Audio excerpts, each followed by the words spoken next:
we get onto Earth, and all of the things that we learned when we were in this psychic plane or our spiritual realms with our spirit guides, we completely abandon all of those beliefs and all of that systematic sort of magic that we were learning up in those realms.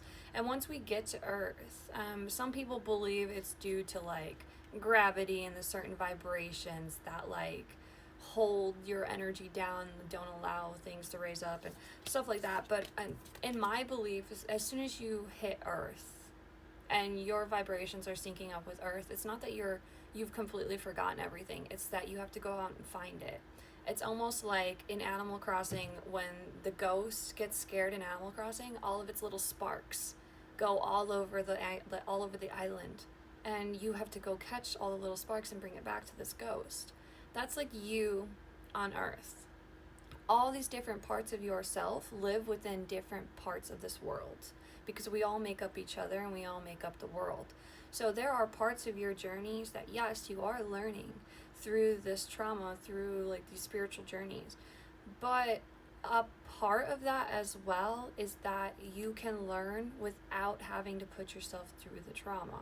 You do not need to just like make a mistake or learn a lesson to gain your spiritual ability. Sometimes, yes, that's how it works, but sometimes spirits are also looking for you to use your intuition to make a proper choice when the time calls, instead of doing it after you're proven to be wrong. I think that's going to resonate with certain people more than others, because it depends on how you're viewing yourself in a bigger scope. Sometimes we don't see ourselves clearly, especially if we're trying to like point out our own flaws, things like that, of that nature. So let's get a little bit more into this reading. I want to know about this person coming in to apologize to you, dropping to their knees. I just want to know what their energy is right now. So the first card you had out was Larimar. Larimar is a mixture of sky and sea. This person could have blue eyes or be attached to the color blue. Could also be a water sign because, like, the blue in this. Specifically tuned to women, this stone helps restore a connection with the earth goddess and bestows upon you the energy of the sky and the sea. As you meditate, it can help you reach the spiritual plane and even help with angelic connections. Apatite is an incredibly useful stone. It helps by making one more outgoing and social. Having this stone on your person in a group situation encourages you to talk comfortably with others. Specifically, the blue apatite opens the throat chakra. It's the second time we're getting blue out, and I'm also wearing blue, so I don't know. Their energy can be a lot of negative energy. I probably said that for a reason. Their energy can be a lot of negative energy. But this actually says there can be a lot of negative energy and negative emotions surrounding you from day to day. That stone neutralizes those energies and allows your spirit to absorb knowledge and wisdom. So I think that because the running theme here seems to be encouraging this person to restore some sort of relationship here, especially since it seems like their day-to-day is being heavily affected with the negativity of their emotions. I don't think that it was a coincidence that I said they're full of negative emotions. I truly think that this person has really been doubting or has been unable to see the beauty in life ever since kind of realizing what kind of effect this situation had on this person. I don't think this is something that came quickly, because it seems like with Larimar being the first stone out, this is a stone that connects you with women or to women. It's also kind of like the stone that I indicate there's some sort of player energy, or this person just was very lustful, very interested in other people, it doesn't have to be a female relationship, could be a masculine relationship, but they were just very interested in restoring connections with other people, and that gives me like maybe even past energy. They could have been wanting to reconnect with like a past fling or something here that used to come up in their energy. But with the appetite coming out, it's because they had a need to be more like FOMO. There was a lot of FOMO going on. So this person had to be out in that energy, experiencing it as well, or else they weren't going to feel happy. And specifically here, since it says the blue appetite opens the throat chakra, I think that this person isn't very truthful or honest with anyone in their energy. So when it comes up to these negative emotions being like a part of their day, I don't think that they're able to really express to others why they feel this way. It's almost like just like, you know, when you meet someone and they're just angry and you can't seem to understand why, like you're like, something must have happened to you, you know, but they never talk about it. But this person's just very angry. It's like a Red Foreman, or who else is like very angry?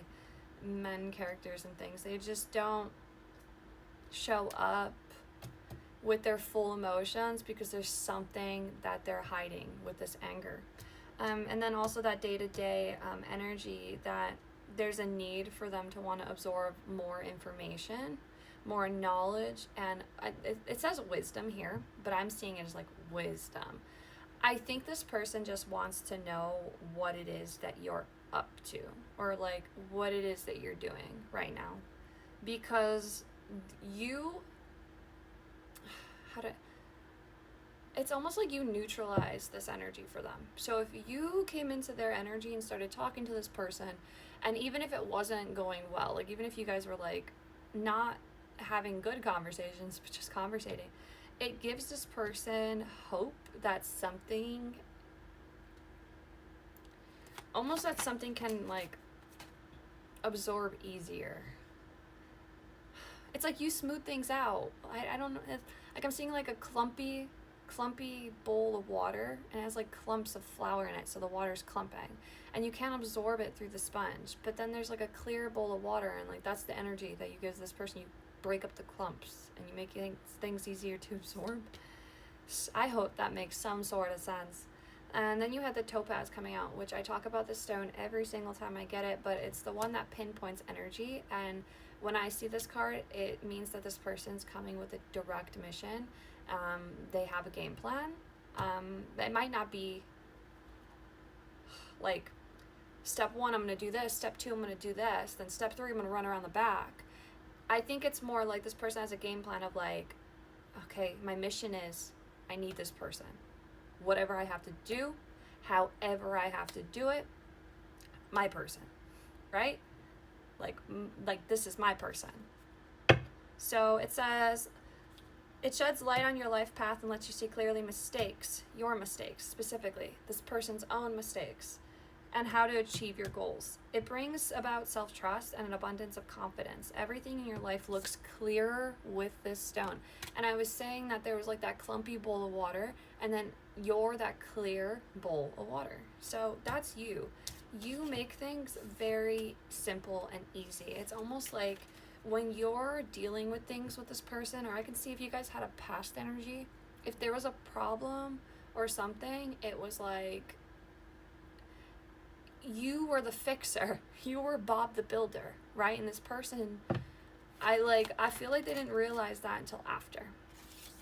You have savings, which definitely clarifies that, because this is something that is consistent for the future. So that was you. You were putting in this energy because you were building a future. You wanted to be consistent for a future. So if you were showing up as the fixer-upper, or the person to clean up the mess, that was because that was who you were going to show up for the rest of the relationship.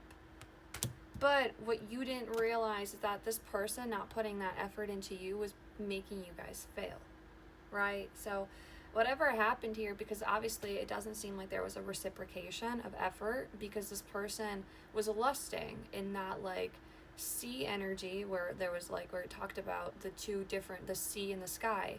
That's two different energies this person's lusting after. And it could be that they were lusting after you, but they were lusting after also being like in a relationship and taken by you and knowing that they have somebody, but they were also lusting over the fact that they could have something new and have a girlfriend, or have 3 girlfriends, or have 3 like sides. You know what I mean?